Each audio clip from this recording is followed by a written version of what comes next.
Le pont de Sirat. Le célèbre pont au-dessus de l'enfer. Sans aucun doute, nous traverserons tous ce pont, qui est aussi fin qu'un cheveu et aussi tranchant qu'une épée. Personne ne pourra traverser le Sirat jusqu'à ce qu'il ait dépassé 7 niveaux de questions. 7 questions à 7 arrêts différents. Donc, quelles sont ces 7 questions?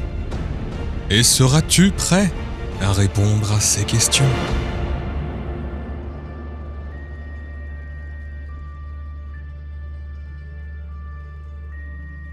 Dans l'un des hadiths al-Sharif, le prophète Mohammed, la paix soit sur lui, décrit le pont de Sirat comme étant trop facile à franchir pour certains et trop difficile pour d'autres, en fonction des actes que l'on a accomplis.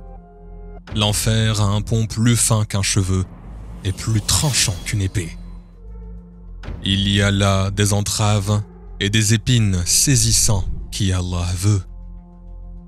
Les gens passeront sur le pont en un clin d'œil, à la vitesse de la lumière, comme le vent ou sur des chevaux et de nobles montures. Les anges diront « Seigneur, donne la paix, ô Seigneur, donne la paix !» Ils le diront continuellement. Il y a ceux qui survivront sans une égratignure, ceux qui recevront un coup de marteau et ceux dont le visage sera jeté directement dans le feu. Oui, d'après le hadith, les gens passeront par le pont en fonction de leur rang auprès de Dieu. Certains passeront à la vitesse de la lumière, tandis que d'autres ramperont jusqu'à la fin du voyage. Comme le dit le Coran au chapitre 79, verset 6, Israfil sonnera la trompette 2 fois. La première, dans sa fureur, fera trembler tout ce qui est entre les cieux et la terre. Avec sa fureur, le jour du jugement commencera, sauf ceux pour qui Dieu a fait une exception.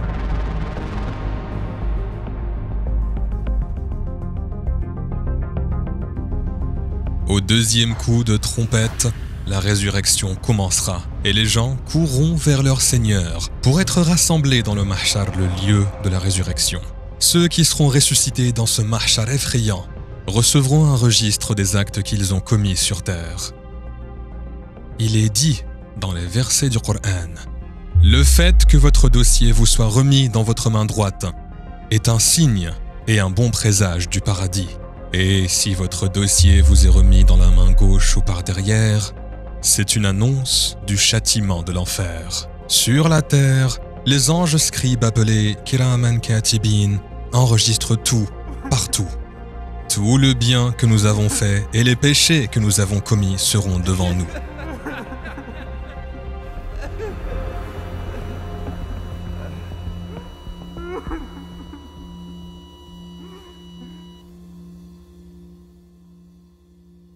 Concernant ce livre des actes, il est dit dans le verset 49, Surat Al-Kahf, « Et le livre des actes sera placé devant eux. Vous verrez alors les coupables effrayés par ce qui est écrit à l'intérieur. Malheur à nous, disent-ils. » Quel genre de livre c'est? Il enregistre toutes les choses et ne laisse aucun péché, petit ou grand. Ils seront donc confrontés à ce qu'ils ont fait. Et ton Seigneur n'est injuste envers personne. Oui, le livre nous sera présenté pendant le mahshar. Une fois que l'on aura reçu le livre des actes, il ne nous restera que peu de chemin à parcourir. Mais il nous reste une dernière étape avant d'atteindre notre destination finale. Un arrêt qui est aussi fin qu'un cheveu et aussi tranchant qu'une épée. C'est un arrêt à travers lequel tout le monde devra passer, sans exception. Cet arrêt est le pont Sirat. Il n'y a personne parmi vous qui n'y passera pas, car il s'agit là, pour ton Seigneur, d'une sentence irrévocable. Surat Maryam, verset 71. Selon les hadiths, le Sirat est un chemin droit au-dessus de l'enfer. tout le monde y passera. Les croyants y passeront rapidement ou lentement, selon ce qu'ils auront fait. Quant aux mécréants et aux pécheurs, ils trébucheront et tomberont en enfer.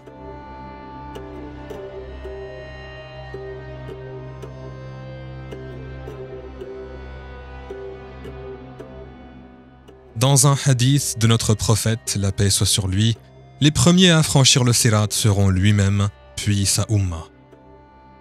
Et les gens traverseront rapidement si leurs actions sont bonnes. Alors, qu'est-ce qu'on vous demandera lorsque vous aurez traversé ce pont? Chacun sera interrogé sur ses bonnes actions et les péchés qu'il a commis dans cette vie sur le sirat.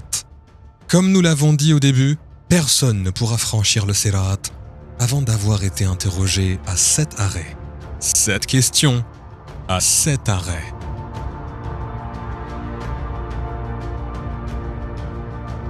La première chose sur laquelle on sera questionné au premier arrêt, c'est notre foi. Nous franchirons facilement la première étape si notre foi est forte.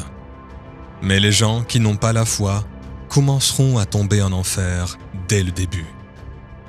Et nous savons que ceux qui ont eu l'occasion de croire et qui ne l'ont pas fait auront l'enfer pour dernière demeure. Après que Dieu se soit présenté à travers ses attributs et ses serviteurs, ceux qui ont choisi de ne pas croire, en fin de compte, leur destination finale sera l'enfer. L'enfer sera si impitoyable que lorsqu'on lui demandera « Es-tu rempli ?»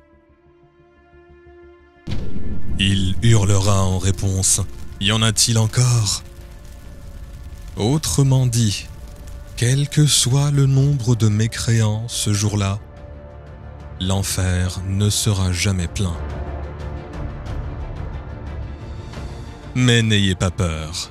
Si vous êtes de ceux qui croient et font de bonnes actions, vous pouvez être soulagé du stress du mahshar en un clin d'œil. Tout comme le prophète Ibrahim, la paix soit sur lui, a été sauvé du feu en paix. Vous aurez encore une chance si vous avez cru tout en ayant la foi, mais que vous n'avez pas accumulé assez d'œuvres pour vous sauver.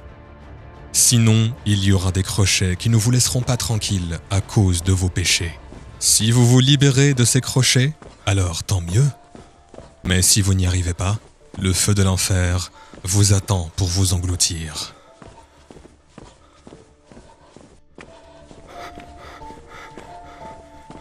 Comme il est dit dans le 72e verset de Surat Maryam, ensuite, nous délivrerons ceux qui étaient pieux, et nous y laisserons les injustes agenouillés.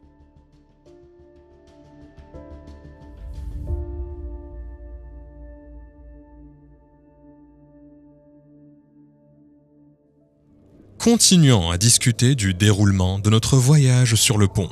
L'enfer attirera notre attention avec toute cette terreur et ces horreurs qui seront sous nos pieds. On essaiera de ne pas regarder et de nous concentrer pour marcher dessus.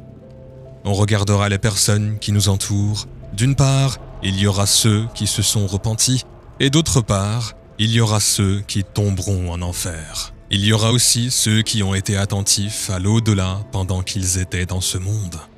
Ce sont eux qui passeront le pont rapidement et sans douleur. Après avoir répondu avec succès à la première question, nous arriverons à l'endroit où la deuxième question est posée. Bien sûr, ce qui sera comptabilisé ici, c'est notre prière, qui est le pilier le plus important après la foi, c'est-à-dire les piliers de la foi qui appartiennent à l'islam. Si vos prières sont complètes et sincères, vos comptes seront faciles à faire. Mais si vos prières ne sont pas droites, votre foi risque de s'écrouler. Comme l'a dit notre prophète, la paix sur lui, la prière est le pilier de l'islam. Celui qui l'abandonne a détruit sa religion. Si nous ne voulons pas être touchés par le feu de l'enfer, alors nous devons veiller à ce que nos prières soient comme les piliers solides d'un bâtiment. Si on voyait le feu de l'enfer à travers l'œil d'une aiguille, on ne lèverait plus la tête de la prosternation. D'accord. Si notre foi est ferme et nos prières sont droites, on passera à la troisième étape. Si on n'a pas dépensé les richesses de Dieu sur terre, comme Dieu nous l'a demandé, La question suivante ne nous plaira pas du tout. Parce qu'on va nous demander comment on a dépensé nos possessions et avec qui nous les avons partagées. Avons-nous donné la zakat? On nous le demandera. Pensez-y. Tu as vécu ta vie en pensant que les richesses qui t'ont été données par le Créateur étaient les tiennes. Au lieu de donner la zakat, qui est une chose que Dieu nous a ordonné de distribuer, tu as choisi d'en priver ceux qui en avaient besoin plutôt que de le donner à ses propriétaires légitimes. C'est en Dieu qu'il faut chercher refuge dans une telle situation. Si on cache nos biens, le paradis nous sera caché. Si nous avons gagné et dépensé notre argent comme Dieu nous a dit de le faire, nous serons ensuite interrogés sur le jeûne à l'étape suivante, qui nous a été rendu obligatoire, ainsi qu'aux nations qui nous ont précédés. Si on ne veut pas dire « si j'avais » lors de cette interrogation, nous devons rattraper le jeûne que l'on n'a pas accompli par le passé à cause de toutes sortes d'excuses. Ensuite, on sera à la 5e étape. À cet arrêt, on sera interrogé sur le pèlerinage. Si tu as retardé le pèlerinage pour des raisons financières, tu dois l'accomplir une fois que tu seras suffisamment stable financièrement pour le faire. Si on cherche des excuses pour ne pas accomplir ce devoir, alors qu'on est suffisamment stable financièrement pour le faire, nous risquons d'être confrontés à un résultat horrible. Au 6e arrêt, on arrivera à un sujet qui concerne tout le monde, sans exception. Protéger les droits d'autrui et prendre soin de nos proches.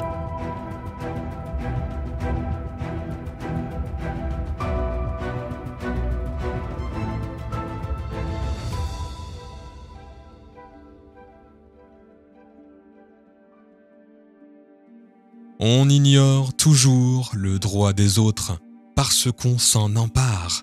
Cependant, il y a tellement d'autres choses qui sont prises en compte dans les droits des personnes. Parfois, on fait des choses sans le savoir. Parfois, on les fait exprès, en se disant qu'il ne se passera rien. Par exemple, on répand des rumeurs sur quelqu'un sans même nous demander si c'est vrai. Donc, on contribue facilement à la calomnie ou au commérage. La notion de famille et de parenté est importante dans notre religion. Il faut lui accorder beaucoup d'importance. Cependant, il se peut que l'on ne s'entende pas toujours avec tous les membres de notre famille. On peut même détester certains de leurs comportements, mais ça ne signifie pas qu'il faut couper tout contact avec eux.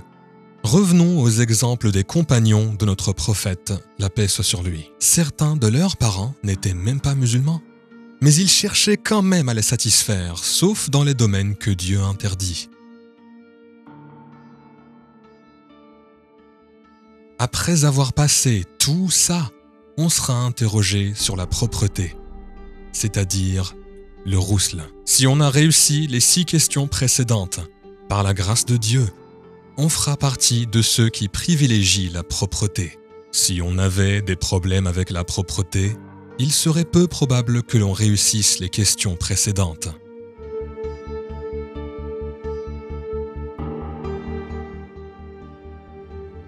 Après toutes ces questions, l'enfer n'aura pas l'occasion de demander aux gens d'intégrer son territoire, et le paradis demandera à Dieu d'y introduire les gens. Le prophète, la paix soit sur lui, a dit dans un hadith al-sharif, « Beaucoup de gens ne sauront pas qu'ils ont traversé le sirat et demanderont aux anges, « Où est le sirat et où est l'enfer ? Est-ce qu'on les a traversés ?» Les anges répondront, « Vous avez traversé le sirat qui était au-dessus de l'enfer. Cependant, le feu de l'enfer a reculé et a été couvert à cause de votre lumière. » Il est dit, « Le feu de l'enfer dira aux croyants, « Ô croyants, passe vite. Ta lumière diminue mes flammes.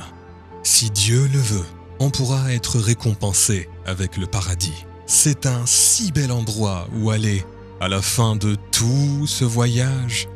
Aucun œil n'a vu, aucune oreille n'a entendu, et aucun humain ne peut rêver ou imaginer le paradis. Il n'est pas difficile de vivre une vie pure et propre. On doit aussi prendre certaines mesures pour résister au poison agréable de la fin des temps. Rappelez-vous que tout ce que l'on a partagé avec vous est exact et se produira. Alors est-ce qu'il ne faudrait pas éviter de détruire notre vie dans l'au-delà à cause de cette vie terrestre? Alors, lequel des deux t'importe le plus? Ce pont temporel sur Terre ou bien le pont qui mène à l'éternité? Bonjour chers frères et sœurs et merci d'avoir regardé la vidéo. Si vous voulez regarder plus de vidéos de ce genre, alors vous pouvez regarder la playlist que nous avons spécialement créée pour vous sur la droite, ou vous pouvez regarder nos vidéos les plus récentes sur la gauche. N'oubliez pas de liker et de vous abonner à notre chaîne pour que l'on puisse atteindre et profiter à plus de personnes. Au revoir.